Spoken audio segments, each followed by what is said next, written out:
ঢাকা শহর আইসায় আমার আশা পুরাই। বাংলাদেশের চলচ্চিত্র জগতের যে নামটি চিরকাল আলোকিত হয়ে থাকবে তা হলো অঞ্জনা। প্রায় ৩ শতাধিক চলচ্চিত্রে অভিনয় করে দর্শকদের হৃদয়ে স্থান করে নেয়া এই নায়িকা ছিলেন বহুমুখী প্রতিভার অধিকারী। ১৯৭৬ সালে বাবুল চৌধুরীর পরিচালিত সেতু চলচ্চিত্রের মাধ্যমে তার অভিনয় জীবনের সূচনা হলেও তার প্রথম মুক্তিপ্রাপ্ত সিনেমা শামসুদ্দিন টগর পরিচালিত রহস্যভিত্তিক চলচ্চিত্র দস্যু বনহুর। এখানে সোহেল রানার বিপরীতে তার অভিনয় দর্শক মহলে প্রশংসা কুড়ায়। অঞ্জনা শুধুমাত্র অভিনয় নয়, নৃত্যশিল্পেও ছিলেন সমান পারদর্শী। অভিনয়ের পাশাপাশি তার নৃত্য প্রতিভা তাকে অনন্য উচ্চতায় নিয়ে যায়।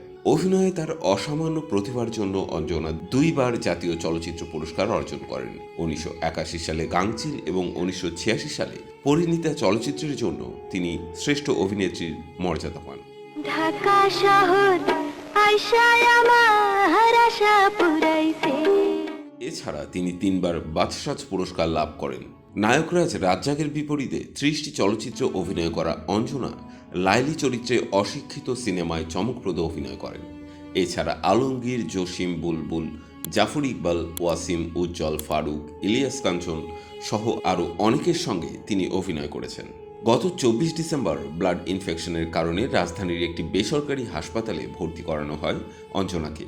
শরীরে সংক্রমণ ছড়িয়ে পড়ার ফলে তার হার্ট ও কিডনিতে সমস্যা দেখা দেয়। ফুসফুসে জমে পানি। পরবর্তীতে স্ট্রোক হলে তাকে পিজি হাসপাতালে লাইফ সাপোর্টে রাখা হয়। ৩ দিন লড়াই করার পর শুক্রবার রাত ১টা ১০ মিনিটে তিনি শেষ নিঃশ্বাস ত্যাগ করেন। অঞ্জনার মৃত্যু ঢালিউডের জন্য এক অপূরণীয় ক্ষতি। তিনি শুধুমাত্র অভিনেত্রী নন, তিনি ছিলেন একজন অনুপ্রেরণা। তার জীবন ও কর্ম শিল্পী সমাজের জন্য এক চিরন্তন উদাহরণ হয়ে থাকবে। তার বিদায়ে শোকের ছায়া নেমে এসেছে বিনোদন অঙ্গনে। তার অবদান শ্রদ্ধার সঙ্গে পূরণ করবে পুরো জাতি। অঞ্জনার মতো তারকার আলো কখনো নিভে যায় না, তিনি বেঁচে থাকবেন সকলের স্মৃতিতে।